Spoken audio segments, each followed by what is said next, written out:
Hay una bala que no espera. Hay un convoy que avanza despacio por la oscuridad de Reynosa, Tamaulipas, en la madrugada del 25 de noviembre de 2006. Hay un hombre de 30 años adentro de esa camioneta que acaba de terminar de cantar, que todavía tiene el sudor del escenario en la frente, que todavía lleva puesta la ropa que eligió esa noche, como si hubiera elegido también la última imagen que el mundo tendría de él. Y hay, contando desde las sombras, más de 70 impactos de bala que van a atravesar ese vehículo en cuestión de segundos. No va a haber tiempo para gritar, no va a haber tiempo para entender, no va a haber tiempo siquiera para preguntarse cómo llegó hasta aquí. Cómo una voz que llenaba arenas de miles de personas terminó silenciándose en una carretera de madrugada en el estado más peligroso de México.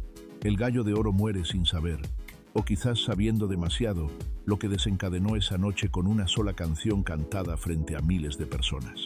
Y lo que nadie te ha contado es que esa canción, esa decisión de subirla al escenario esa noche específica, en esa ciudad específica, frente a ese público específico, no fue un accidente, fue un mensaje, y alguien lo recibió. Y lo que vino después de recibirlo duró menos de 2 horas. En este video vas a conocer exactamente 4 cosas que casi nadie se ha atrevido a contar sobre Valentín Elizalde. La primera es el origen real de un niño que no tenía ninguna razón para sobrevivir lo que vivió en su infancia y que, sin embargo, construyó una de las voces más poderosas y más reconocidas del regional mexicano de los últimos 30 años.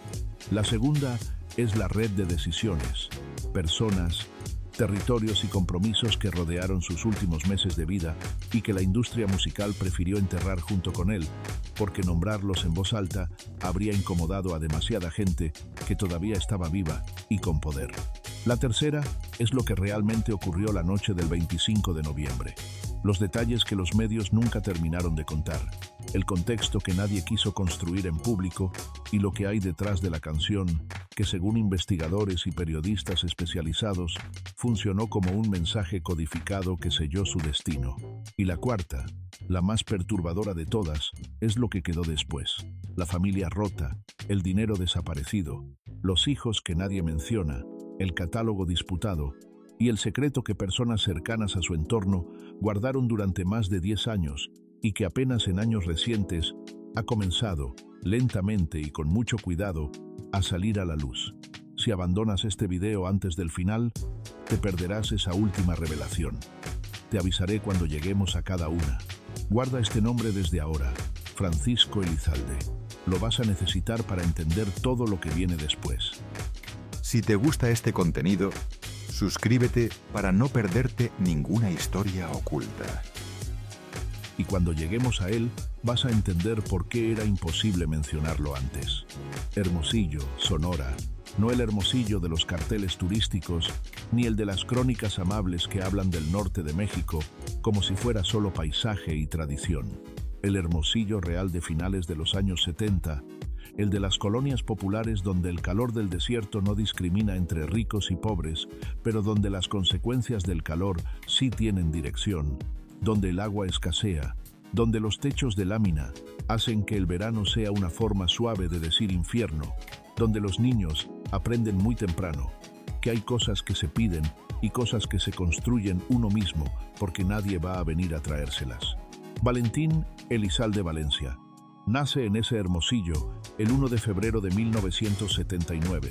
No nace en la abundancia que algunos imaginan para un hombre que llegaría a llenar palenques y arenas de miles de personas. Nace en el interior de una familia que ya carga con una historia antes de que él llegue a complicarla todavía más. Una familia marcada desde antes de que él abriera los ojos por una presencia que sería al mismo tiempo su mayor herencia y su condena más silenciosa. Su padre es Francisco Elizalde Morales, conocido en los circuitos del regional mexicano sonorense como el Gallo de Oro, un apodo que tiene historia, que tiene el peso de algo que vale mucho y que al mismo tiempo puede perderse en una sola mala noche, como todo lo que brilla en ese mundo.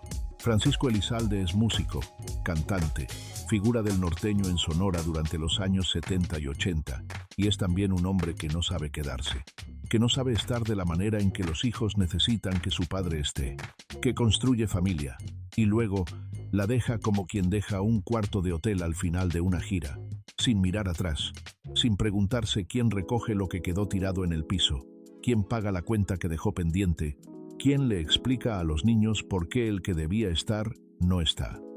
Francisco Elizalde tiene el talento de hacer que su apellido suene a algo y tiene también la incapacidad de convertir ese talento en presencia real para las personas que más lo necesitan.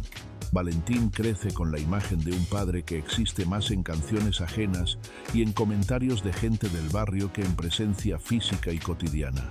Crece escuchando el nombre de su padre pronunciado con admiración por personas de fuera y con una mezcla compleja de dolor, orgullo y confusión por su madre, Fidela Valencia, una mujer que carga sola el peso de varios hijos y que aprende muy temprano, de la manera más dura posible, a no esperar lo que no va a llegar, a no explicar lo que no tiene explicación sencilla, a levantar la familia con lo que hay, porque lo que hay es lo único con lo que se puede contar. La familia Elizalde Valencia es numerosa, musical por genética y por necesidad, porque en muchos hogares del norte de México la música no es arte en primer lugar, es trabajo, es la herramienta con la que se paga la renta y se pone comida en la mesa, cuando las otras opciones ya se agotaron o nunca existieron del todo. Valentín no aprende a cantar en una academia, no toma clases de solfeo ni tiene un maestro que le corrija la postura. Aprende de la manera en que se aprende lo que de verdad se lleva en el cuerpo, escuchando a su padre en grabaciones que llegan a la casa como objetos casi sagrados, mirando a sus hermanos mayores intentar seguir ese camino sin mapa claro, absorbiendo por los poros una tradición musical que en el norte de México no es entretenimiento, sino identidad, forma de existir, manera de decir que uno es de aquí y de ningún otro lugar. Aprende también, y esto es lo que nadie suele mencionar, en los espacios donde la música norteña vive de verdad, no en estudios de grabación, sino en cocinas ruidosas, en patios con mesas de plástico y sillas que no combinan, en reuniones familiares, donde quien canta lo hace frente a personas que lo conocen de toda la vida y que no van a aplaudir por compromiso, sino solo si de verdad les llega algo. Esa escuela no tiene diploma, pero no hay otra más exigente. El primer trauma de Valentín Elizalde no es dramático en el sentido que el cine nos ha enseñado a reconocer. No hay una escena violenta que lo marque de un golpe y que luego pueda narrarse con fecha exacta. Es algo más lento y en cierta manera más cruel. Es la ausencia sostenida. Es crecer, sabiendo que tu apellido significa algo en este mundo y que ese apellido viene de alguien que no está, que aparece y desaparece como señal de radio en carretera, que te da el nombre pero no el peso tranquilizador de una presencia regular. Y cuando la presencia paterna sí llega, no siempre llega en forma que un niño pueda procesar sin costo. Francisco Elizalde es un hombre de su tiempo, de su región, de sus propias heridas no resueltas, y lo que transmite a sus hijos no es solo el talento musical que todos van a heredar en distintos grados, sino también una manera de relacionarse con el mundo que tiene mucho de dureza y poco de pausa, mucho de seguir adelante y poco de quedarse a revisar el daño. Valentín va a cargar con eso. Lo va a cargar de maneras que no siempre va a poder explicar, ni siquiera a sí mismo, y que van a aparecer en decisiones que muchos años después nadie va a entender del todo. Pero hay algo en él que no se rompe.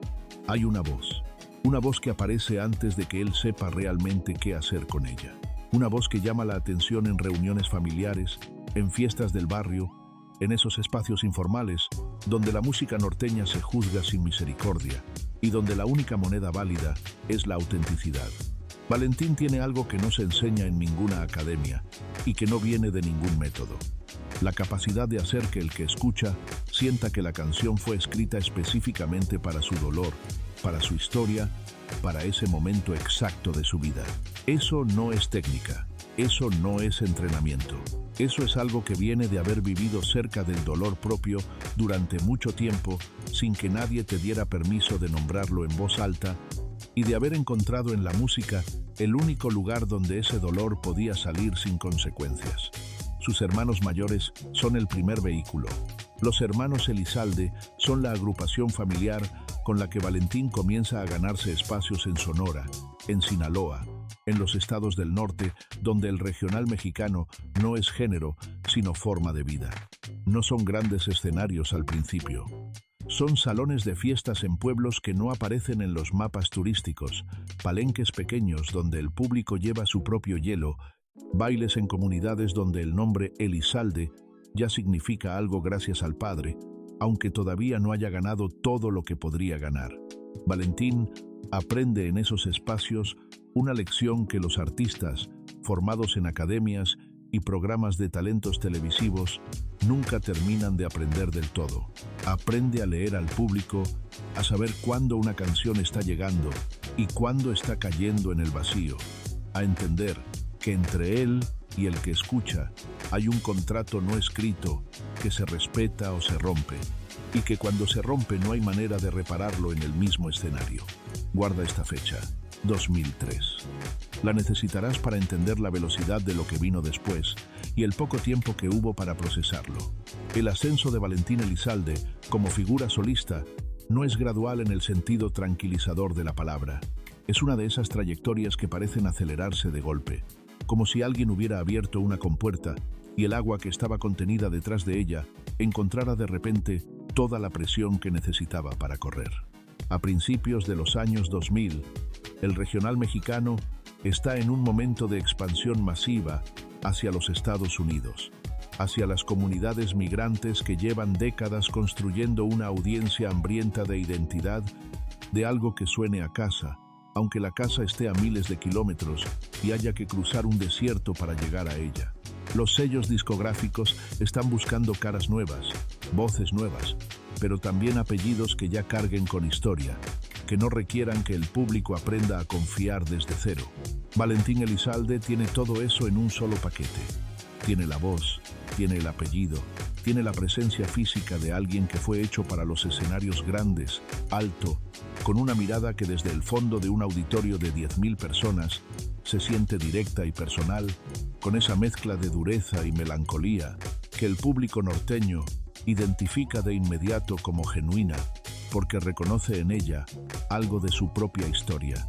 Su álbum debut como solista, bajo el nombre artístico El Gallo de Oro, un apodo heredado de su padre, como se hereda una corona, que puede ser honor o puede ser trampa, dependiendo de cómo la uses, genera atención inmediata dentro de la industria.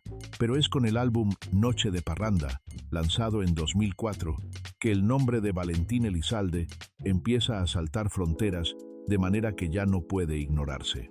Las cifras de ventas no son solo respetables para un artista de su trayectoria en ese momento. Son el tipo de números que hacen que los empresarios cambien la manera de mirarte cuando entras a una sala, que los promotores te llamen antes de que tú los llames a ellos, que las ofertas de presentación empiecen a tener ceros adicionales que hace un año nadie habría puesto en la mesa. Se habla de cientos de miles de copias distribuidas físicamente en un momento en que la distribución física todavía era el indicador principal del alcance real de un artista.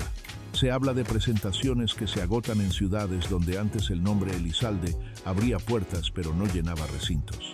Para 2005, Valentín Elizalde es uno de los artistas más solicitados del regional mexicano, tanto en México como en Estados Unidos, con presentaciones en Los Ángeles, en Houston, en Chicago, 2i, en Las Vegas, en todas las ciudades donde hay una comunidad mexicana que quiere escuchar algo que los haga sentir que el norte de México existe dentro de ellos, aunque lleven años sin pisar ese norte.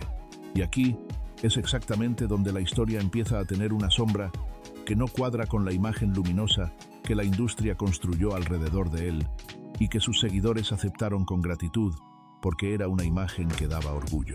Porque en esos mismos años, el norte de México está viviendo una transformación que no sale en los discos, pero que está presente en el aire de cada palenque grande, de cada baile privado, con mesas reservadas y hombres de pie en las esquinas que no bailan ni beben, de cada espacio donde se reúne gente con dinero, cuyo origen no se pregunta, porque preguntar tiene consecuencias que nadie quiere experimentar. El narcotráfico, no es un fenómeno nuevo en esos años. Narsa, pero sí está en un momento de reconfiguración violenta que va a definir no solo la siguiente década del país, sino el mapa geopolítico del crimen organizado en todo el continente. Los Zetas están emergiendo como fuerza independiente después de una separación del Cártel del Golfo que fue todo menos amistosa. El Cártel de Sinaloa está consolidando territorios en una expansión que sus propios líderes, figuras que en esos años todavía no son los íconos mediáticos en que se convertirán después, describían en términos de negocios y de inevitabilidad histórica. Y en ese mundo, la música norteña y el regional mexicano no son espectadores inocentes que miran desde afuera. Nunca lo fueron. Son parte del ecosistema, parte de la economía, parte de la manera en que ese mundo se celebra a sí mismo. Se cuenta su propia historia y comunica sus propias jerarquías. Esto no es una acusación específica sobre Valentín Elizalde, es el contexto que cualquier análisis honesto de su historia no puede omitir sin mentir, por omisión. Los artistas del regional mexicano de su nivel en esos años actuaban en eventos privados organizados por personas cuyo dinero no siempre tenía origen que pudiera explicarse en una declaración fiscal ante el SAT. Eso era una realidad que todos en la industria conocían y que nadie discutía en voz alta, porque discutirlo en voz alta tenía consecuencias que no venían en forma de carta legal, sino en formas mucho más directas y mucho más permanentes. Valentín Elizalde actuó en eventos de ese tipo. La respuesta que se desprende de los registros disponibles, de los testimonios de personas de la industria y de la lógica simple de quién tenía acceso a contratar artistas de su nivel en esa geografía, es sí. Lo hicieron también decenas de sus contemporáneos, incluyendo varios que hoy siguen activos, que siguen dando entrevistas, que siguen ganando premios y siendo celebrados en festivales internacionales, también sí. La diferencia entre Valentín Elizalde y esos otros artistas no fue lo que hizo, fue lo que cantó y cuándo lo cantó, y sobre todo, frente a quién lo cantó y en qué ciudad eligió cantarlo. Aquí viene la primera de las 4 cosas que casi nadie se ha atrevido a contar con toda su complejidad y todas sus implicaciones. La canción se llama A mis enemigos. No es una composición propia de Valentín Elizalde. Es una canción que él interpreta, que graba, que decide incorporar a su repertorio en un momento específico de su carrera, que coincide con un momento específico del mapa del crimen organizado en el norte de México. Esa coincidencia puede ser exactamente eso, una coincidencia, o puede ser algo con una lógica interna que solo se ve claramente cuando se conoce el contexto completo. Lo que la gran mayoría de los reportajes sobre su muerte redujeron a un simple cantó una canción que provocó o retó con su música, es en realidad algo mucho más complejo, mucho más cargado de capas de significado cuando se entiende en qué momento fue grabada, cómo fue distribuida, qué canales utilizó para circular y por qué un video que acompañó esa canción encontró una audiencia específica que la escuchó de una manera muy diferente a como la escuchó el público general, que simplemente la disfrutaba como parte del género.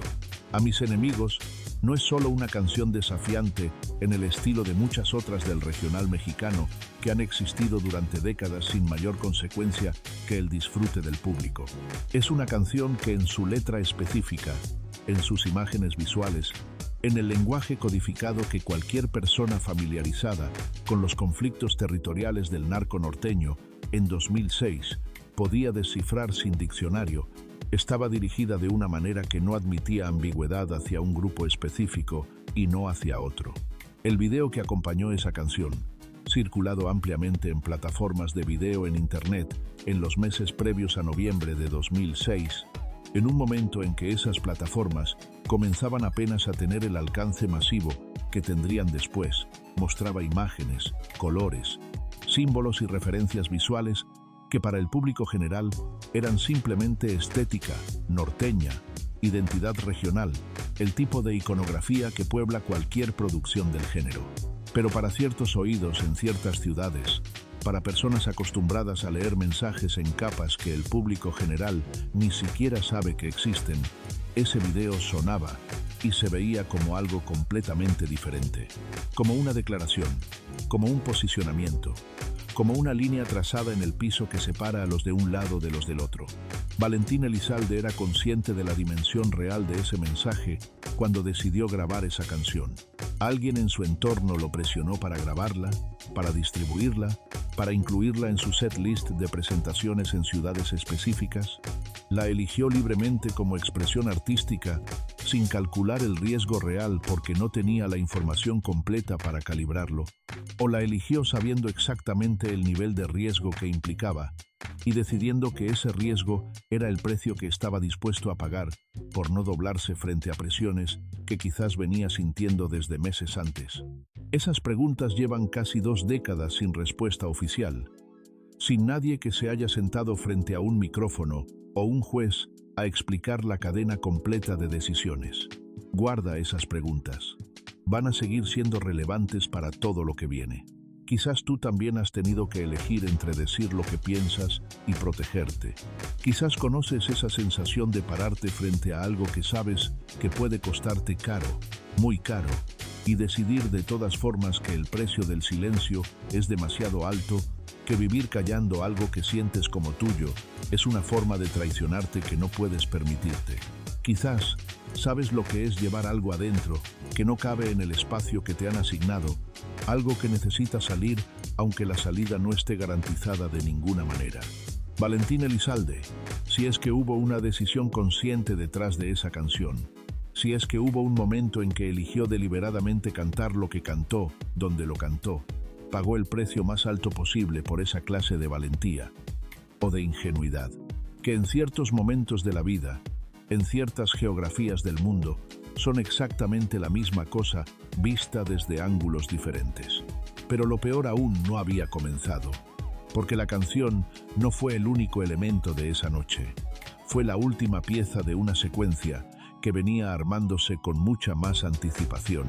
El norte de México en noviembre de 2006 no es un lugar igual en todos sus puntos. Hay ciudades donde la tensión es alta pero manejable, donde los acuerdos tácitos entre distintas fuerzas permiten una coexistencia funcional, aunque nadie la llame por ese nombre en público. Y hay ciudades que en ese momento específico son otra cosa completamente.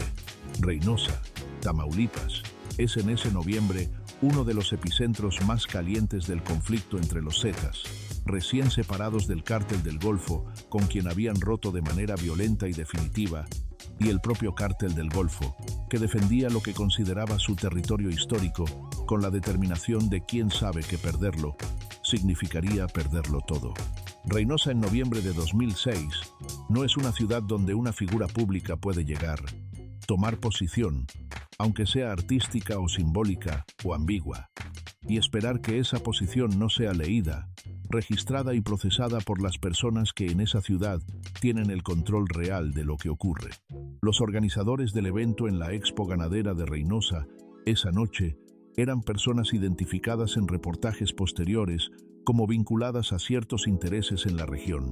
Valentín Elizalde llegó al evento, se subió al escenario, cantó frente a miles de personas que esa noche simplemente querían escucharlo porque era uno de los artistas más queridos del momento, y cantó específicamente a mis enemigos en esa plaza, en esa ciudad, frente a ese público que en su mayoría no procesó lo que estaba presenciando como otra cosa que el clímax emocionante de una noche de palenque. Pero alguien sí lo procesó diferente. Alguien en ese recinto, o alguien que recibió un mensaje de alguien que estaba en ese recinto, entendió esa canción en esa ciudad esa noche como lo que en la lógica de ese mundo solo podía ser, una afrenta directa que requería respuesta directa. Valentín Elizalde salió del evento aproximadamente a las 2 de la madrugada, junto con su representante Mario Mendoza Lugo y el conductor Raimundo Ballesteros. El convoy avanzaba por las calles de Reynosa hacia donde fuera que planeaban ir esa noche. No llegaron. En las calles cercanas al recinto de la Expo Ganadera, el convoy fue interceptado por personas que venían con un propósito que no tenía ninguna ambigüedad. Lo que ocurrió en los siguientes minutos fue documentado por los investigadores como uno de los ataques más brutales registrados en Tamaulipas hasta ese momento, Y Tamaulipas en 2006 no era un estado donde los ataques brutales fueran cosa inusual. Más de 70 casquillos de diferentes calibres recogidos en la escena. Un ataque coordinado que evidenciaba planificación, que evidenciaba recursos, que evidenciaba que quien lo ordenó tenía acceso a información sobre los movimientos de Valentín esa noche, con suficiente anticipación para preparar una operación de esa escala. 3 muertos. Ningún herido, porque en ese tipo de operaciones los heridos son evidencia de imprecisión y quien ordenó ese ataque no estaba siendo impreciso. La Procuraduría de Tamaulipas abrió una investigación. Esa investigación existe en papel. Existe como expediente, con número de folio y con fechas de actuaciones procesales registradas en el sistema. Lo que esa investigación nunca produjo, en casi 2 décadas de existencia formal, fue una respuesta real a las preguntas fundamentales. ¿Quién ordenó el ataque? ¿Por qué esa noche específica? ¿Qué cadena de comunicaciones llevó desde la decisión de actuar hasta el momento en que los vehículos bloquearon el convoy? No hubo detenidos condenados. No hubo juicio. No hubo nadie sentado frente a un tribunal respondiendo con su libertad o con sus bienes por los 3 cuerpos que quedaron en esa camioneta en Reynosa. El expediente sigue técnicamente abierto. Lo que eso significa en la práctica es que sigue siendo un crimen sin castigo oficial en un país donde esa categoría de crímenes ocupa más espacio del que cualquier sociedad debería tolerar.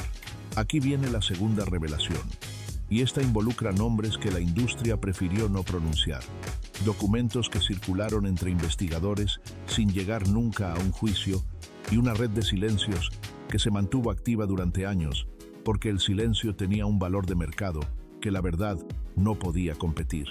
En los meses posteriores al asesinato, periodistas de investigación que cubrían la violencia del narco en el norte de México comenzaron a rastrear la cadena de decisiones que llevaron a Valentín Elizalde a estar en Reynosa esa noche específica. No era una investigación policial. Era el tipo de periodismo que se hace hablando con fuentes que no quieren que las graben, revisando registros públicos que no siempre son tan públicos como deberían ser, y construyendo un cuadro a partir de fragmentos que individualmente no dicen mucho, pero que juntos forman un patrón que resulta difícil de ignorar. Lo que esos reportajes encontraron, publicados en medios como Proceso y en corresponsalías internacionales de medios que cubrían el crimen organizado en México, no señalaba a una sola persona como responsable de que Valentín estuviera en Reynosa esa noche. Señalaba algo más complicado y en cierta manera más perturbador. Una serie de acuerdos previos, compromisos contractuales, relaciones de negocios y presiones implícitas que hacían de ese viaje a Reynosa algo casi inevitable, dado el momento, el contexto y la manera en que operaba el entorno inmediato del artista. Fuentes identificadas en esos reportajes, personas que trabajaban dentro de la industria del entretenimiento en el norte de México y que hablaron bajo condición de anonimato, por razones que en ese contexto eran de supervivencia literal. Señalaron que las personas que manejaban la agenda y los contratos de Valentín Elizalde en sus últimos meses tenían vínculos con redes de contratación que no eran ajenas a las dinámicas del poder territorial en el norte. No se trataba de vínculos que pudieran probarse en un tribunal de la manera en que se prueban las cosas en un tribunal. Se trataba del tipo de vínculos que en ese mundo existen, porque ese mundo los necesita para funcionar, vínculos de conveniencia mutua que no se firman en documentos, pero que se honran con la misma seriedad que un contrato legal, porque los mecanismos de cumplimiento son igualmente efectivos, solo que más directos. Estas son acusaciones periodísticas basadas en fuentes identificables en sus contextos originales, no condenas judiciales. Pero las preguntas que generan permanecen sin respuesta oficial, y eso en sí mismo es parte de la historia. ¿Por qué se aceptó esa fecha en Reynosa cuando las condiciones de seguridad en esa ciudad eran ampliamente conocidas por cualquiera que siguiera las noticias del norte con mínima atención?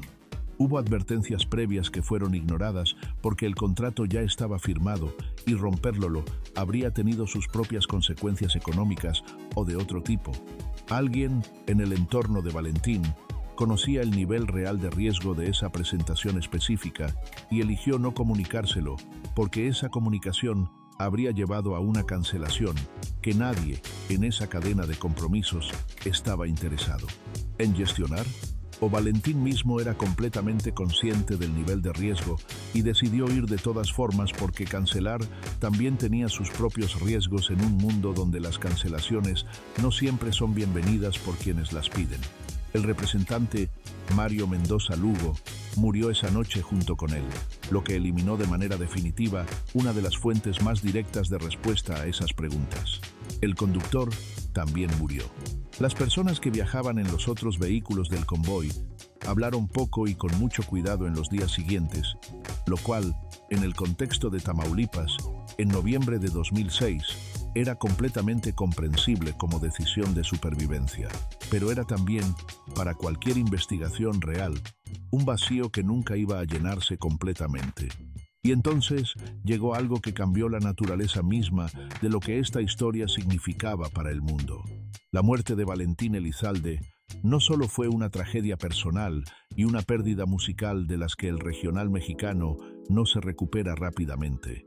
Fue también, casi de manera instantánea, un evento mediático que transformó al artista en símbolo.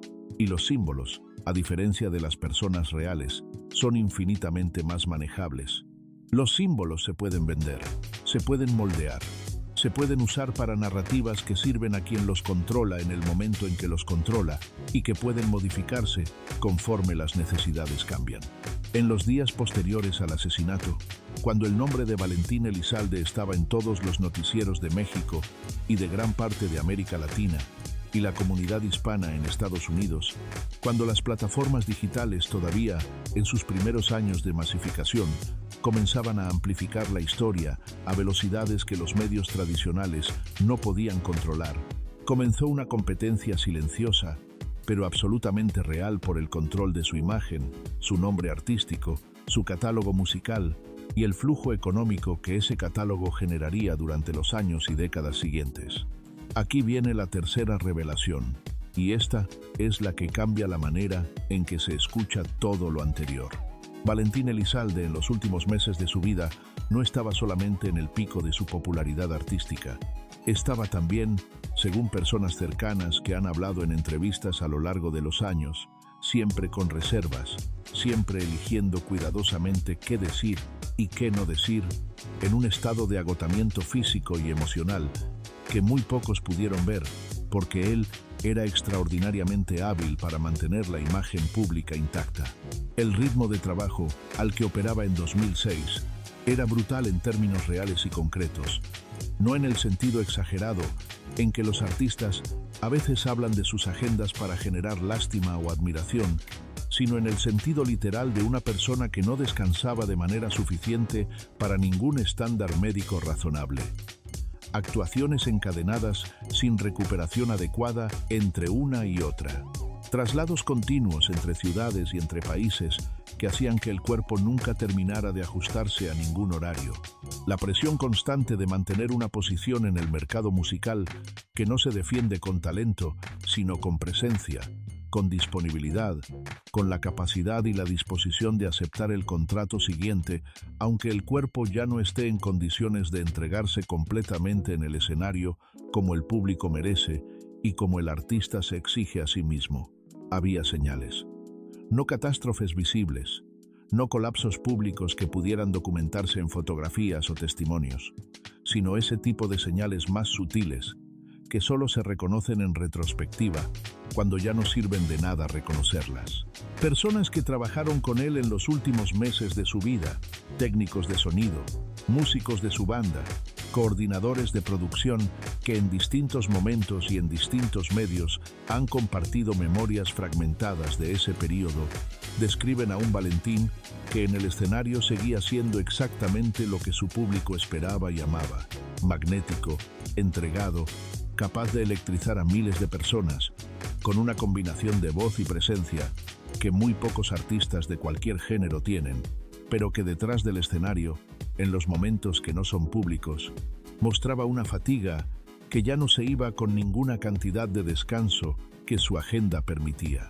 Una fatiga que no es solo cansancio físico, sino ese tipo de agotamiento más profundo que viene de vivir a una velocidad que el cuerpo tolera, pero que la mente empieza a rechazar, a veces en sueños, a veces en conversaciones que se escapan sin que el que las tiene se dé cuenta completamente de lo que está diciendo.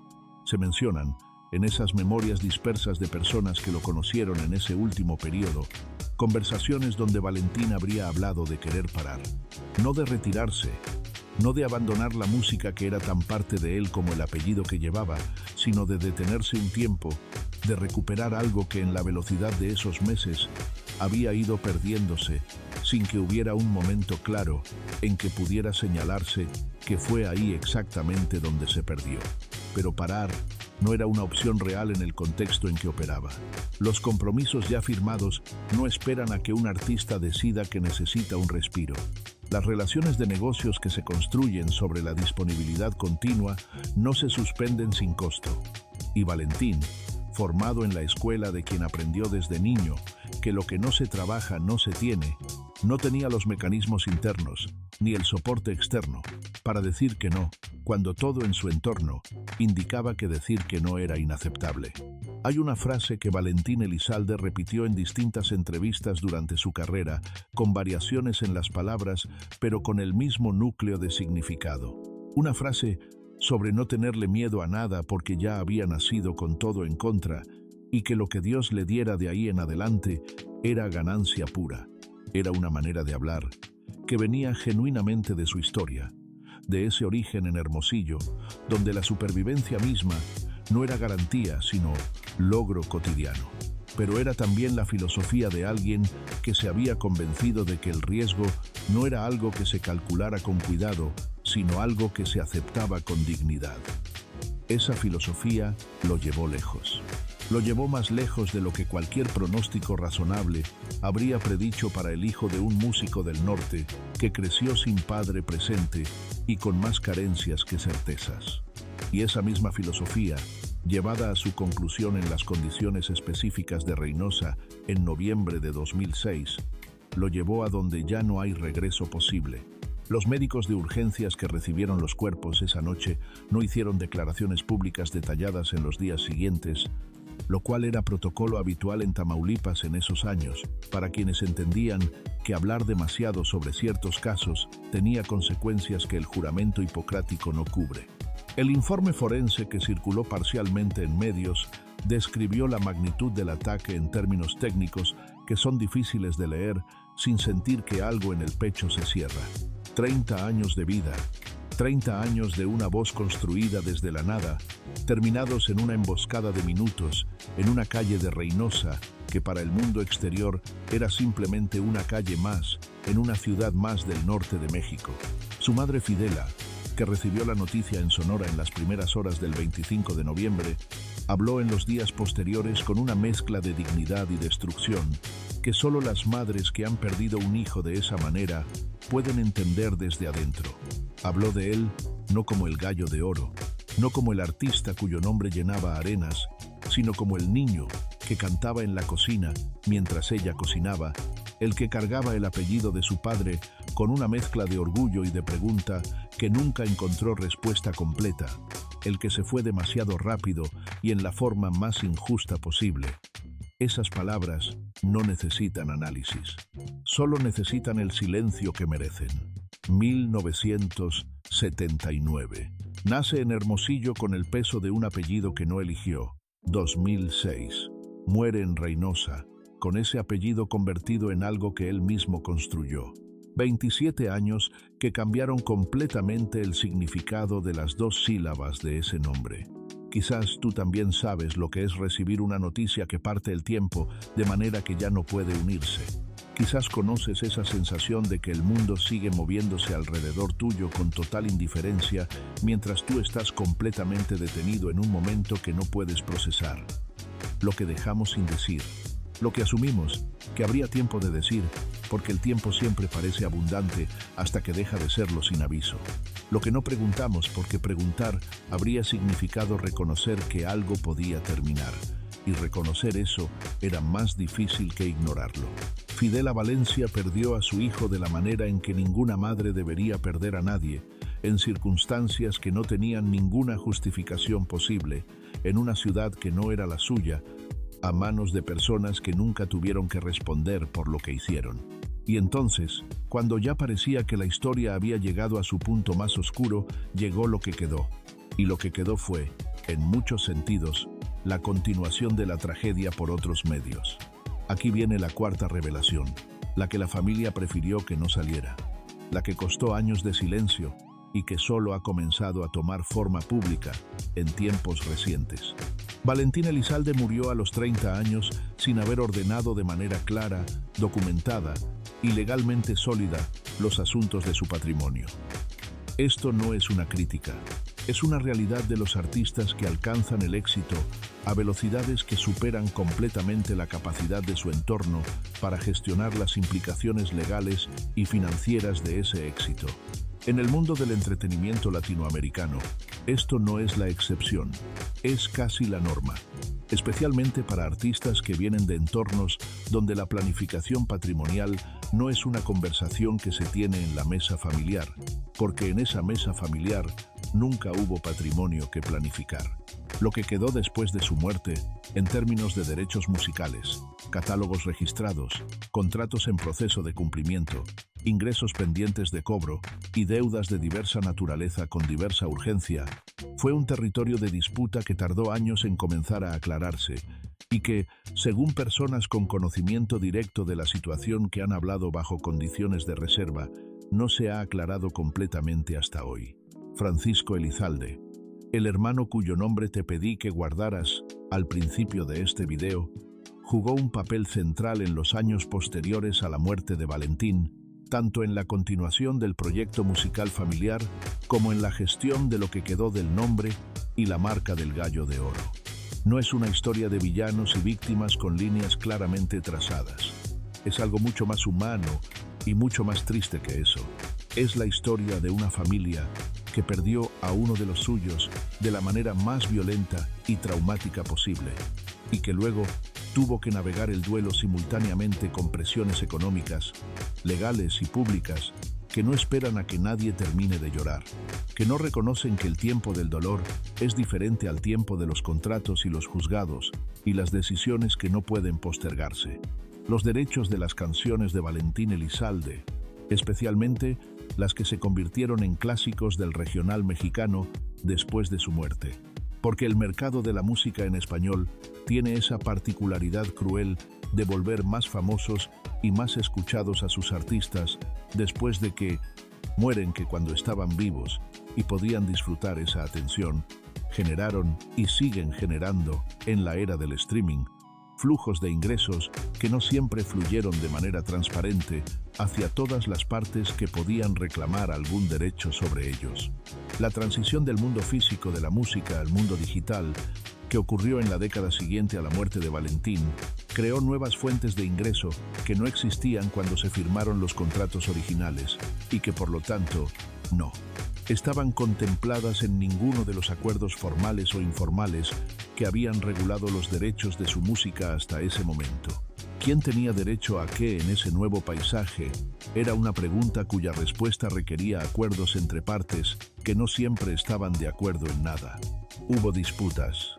Hay registros de conflictos legales y extrajudiciales entre miembros de la familia Elizalde y entre la familia y terceros con intereses en el catálogo que se hicieron parcialmente públicos en medios regionales de Sonora y Sinaloa en distintos momentos de la década siguiente a la muerte. No son conflictos que puedan contarse con total precisión, porque ocurrieron en parte en espacios legales y en parte en conversaciones privadas que no tienen registro verificable. Pero ocurrieron, y su existencia es parte inseparable de la historia completa de Valentín Elizalde porque son la continuación directa de lo que su muerte dejó sin resolver. Los hijos de Valentín Elizalde son la parte de esta historia que merece más espacio del que normalmente recibe.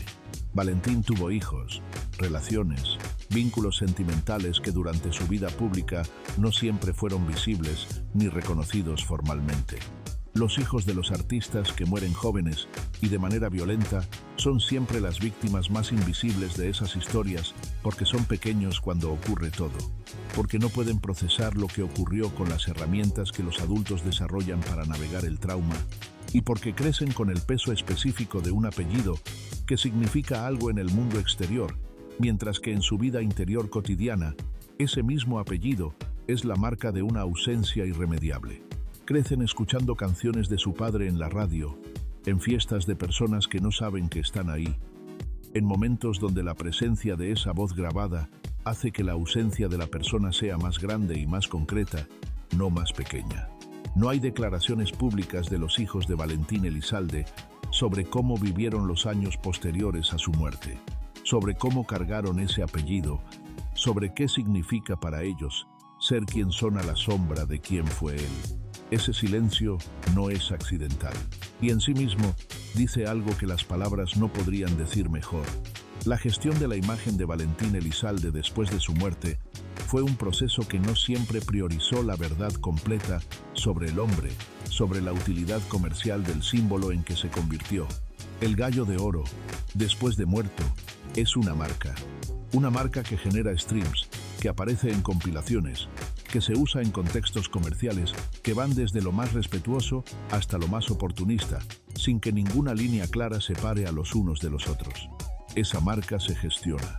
Alguien decide cómo se usa, en qué contextos aparece, qué partes de la historia se enfatizan y cuáles se suavizan o se omiten completamente.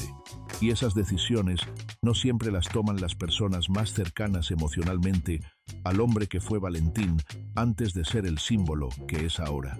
En años recientes, a partir aproximadamente de 2019 y con mayor intensidad desde 2021, han comenzado a surgir declaraciones más abiertas de personas que durante años guardaron silencio por razones que en su momento eran completamente comprensibles.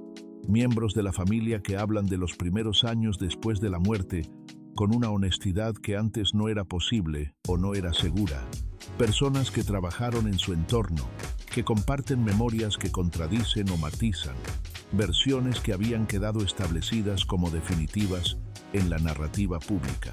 Una persona identificada como colaboradora cercana del entorno de Valentín en sus últimos años habló, en una entrevista de circulación limitada que varios investigadores del tema han documentado, sobre conversaciones que el artista habría tenido en las semanas previas a Reynosa, donde habría expresado una incomodidad concreta con ciertos aspectos de su agenda, una sensación de estar siendo llevado por una corriente que ya no controlaba completamente, compromisos que sentía que no podía romper, aunque una parte de él quisiera hacerlo.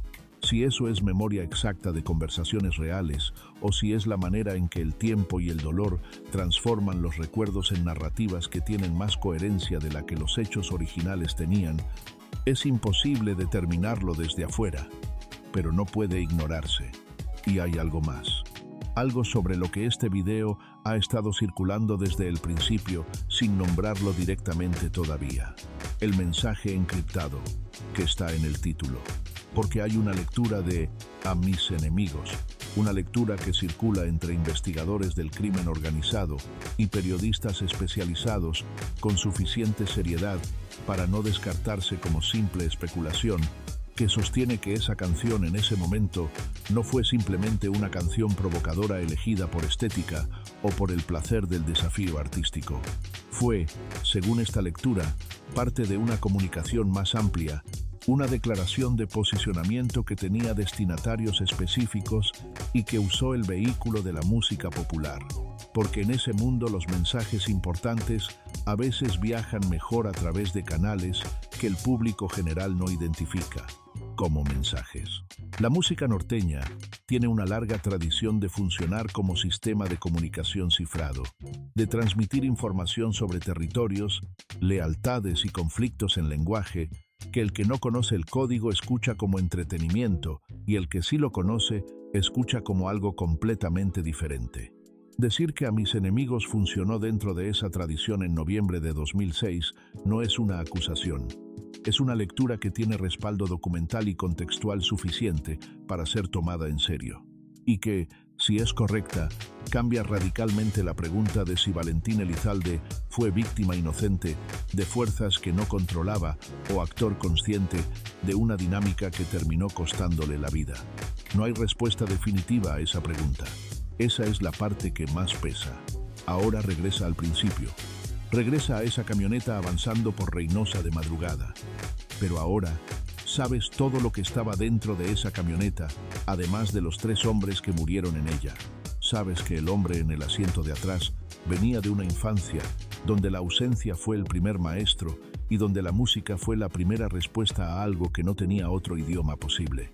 Sabes que venía construyendo desde los 20 años una voz y una presencia que en menos de una década habían superado todas las expectativas razonables que alguien con su origen podía haberse permitido tener. Sabes que venía de meses de agotamiento que nadie en su entorno tuvo el valor o la posibilidad de interrumpir. Sabes que venía de haber cantado una canción que no era solo una canción. Y sabes que lo que vino después de esa noche, los años de disputas silenciosas, de legado gestionado por intereses que no siempre coincidieron con los de él ni con los de sus hijos, de verdades a medias que se convirtieron en la versión oficial, simplemente porque a nadie le convenía la versión completa.